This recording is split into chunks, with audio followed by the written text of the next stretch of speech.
No matter where you're from.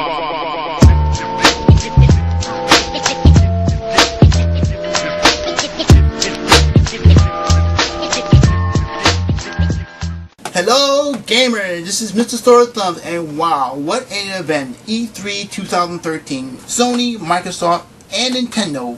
Microsoft, yes, Microsoft came out first, and they came out with a couple of games that got me, thinking, okay, I know it would be exclusive for the only Xbox One, so I figured, okay, let's just see what they got. First off, they had the game that I was shocked to see a very long time. No, in fact, I was a gamer when it first started. Killing Instinct. Yeah, Killing Instinct is one of the fine games that I actually did a video way back. I think probably way back when I heard the announcement that they wasn't doing it. Yeah, Microsoft wasn't doing it first time. Now they're doing it again. Yeah, it's kind of weird because I did that video.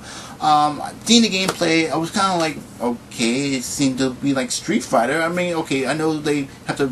That's my opinion. It looked like a Street Fighter, but they have that ultra combo moves that only a person will sit 2 or 3 hours a day try to figure them codes out, print them, pound them out. But it looks kind of a shocking game to see that game comes out for a long time. No, in fact, that Microsoft didn't want to do it. Yeah, in my earlier video that I mentioned before.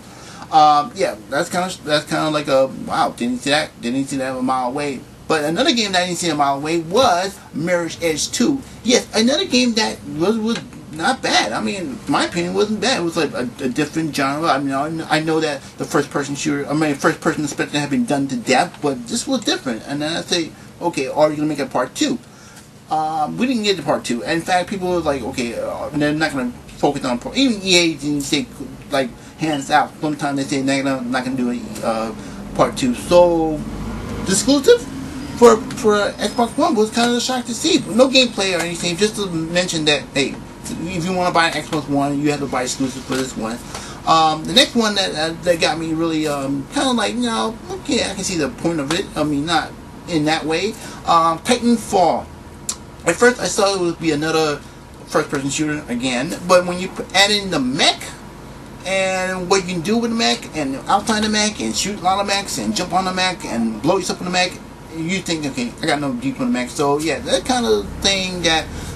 It might be hoping, but once again, Microsoft, you didn't wow me. I mean, I'm sorry, I have to say, it didn't wow me that much to say it might be exclusive. I mean, most of the other games were exclusive, or yeah, exclusive, knowing fact that the other competition might have them. I mean, you just like, I'm going in that direction, but Titanfall looks okay. I mean, I was like, okay, the futuristic world, you're jumping across sign to sign, you jump into mechs, you're blasting, blowing them up.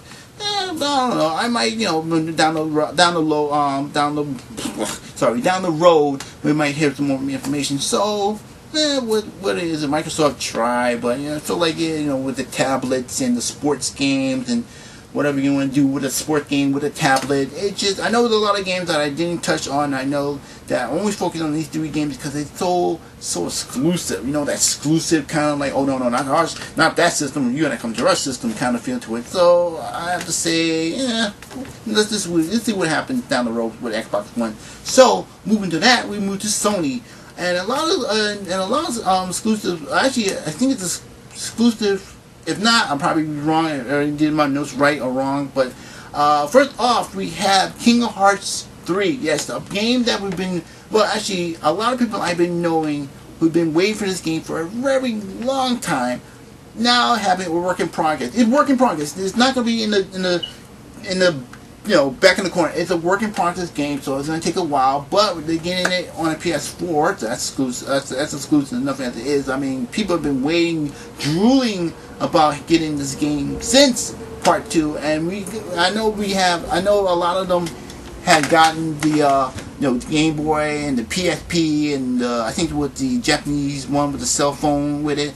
But now with Part 3, yeah, the finally working title, that's really a shocker. But another shocker that it came out with Square Enix with Final Fantasy 15. I was worried about, once again, guys, have you not learned your lesson? How about take your ears out of take your fingers out of your ears and listen. We know what we're talking about. No more trailers, no nothing. We want to see actual gameplay. And wow, that blows me. I mean, I know they changed the name, they changed the number around, but that's looked amazing. But I have to say, I remember a lot of trailers, a lot of I'll give an example like the Evil Within.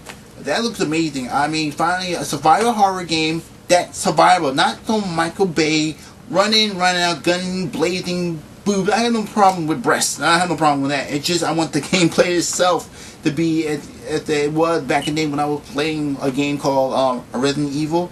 But now we got a gameplay like that. I'm really hoping that they don't mess it up in any way, shape, or form.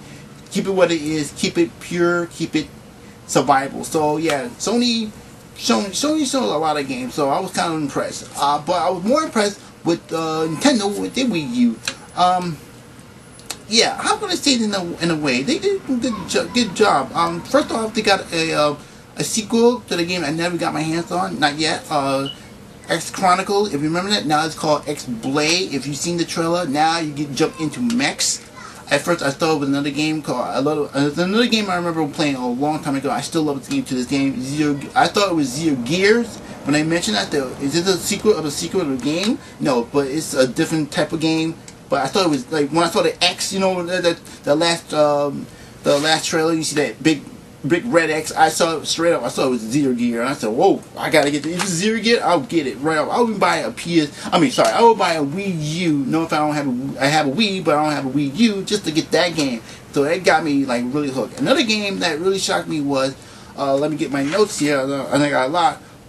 Smash Brothers, Super Smash Brothers. Now, if you are a dedicated fighting fan, that game was the breaking point when how the 64 came out. When the 64 came out with that game, people loved it. I don't know how I never got into it because they would knock the hell out of me off the stage. But when the game got more popular, there were more characters, and I think the last character that a lot of people was talking about was Solid Snake.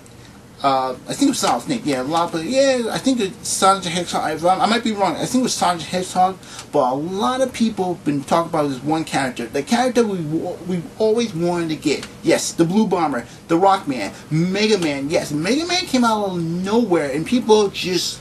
I think I wish I was there. I think people was hugging each other like, oh my God, they finally came out with Mega Man. Yes, and this is the Mega Man. I mean, Nintendo actually made a better Mega Man than Capcom ever did. I mean, even Capcom thought to be. I mean, hands down, Nintendo, you did it. You did your own work. And wow, seeing the gameplay, seeing the trailers, people are gonna be psyched up playing this game. I know a lot of people will be playing Mega Man, so let's just get that out of the way. Be Mega Man left and right videos left and in Kirby. Yes, I know Kirby and Mega Man. Trust me on that. I see a lot of gameplay on that. Next game that really shocked me again was Bayonetta 2. Yes, we all know the story, what happened in that game, and they were exclusive for the Wii U, but only one slight change was with the character. They cut her hair off, the luscious hair she had in the previous game. They chop it up. I don't mind. Girl with short hair, I get turned on. That's a given. Girl with short hair, I get turned on more than long hair. I don't know why, but the different gameplay, I saw most of the gameplay. It looks amazing. I mean, hands up Nintendo. A lot of people, when that news happened, when Bayonetta would be exclusive with Wii U, people just lost their shit. Like, oh man, but now seeing that they saved Bayonetta from being just another disappearing game, they saved it and made it part 2. So we get hands to Nintendo. They really saved that game a lot. I'm excited to see a lot of games for a lot of consoles that are gonna be exclusive or not exclusive, or gonna be hell even PC looking good at this point. After that, I mean. And I know a lot of people who play a lot of PC games, but this E3 was different. Shook a lot of heads, shook a lot of nerves, and I have to say this is probably my best E3 I've seen so far. After the last 3 E3, this is like the moneymaker that will blow everyone's competition out of the water. So I don't know. So I'm gonna leave this video with a thought. What do you think about E3? Do you like it? Do you like the game? Do you disappointed about something? Do you disappointed about which company didn't do best? I don't know. Just tell me what you felt around E3. Put a comment below, and I'll get back at you when I see the comment. When I see the comment below in my comment section. So this is Mr. Sword Thumb saying that, wow, E3 13, what a blast. Later.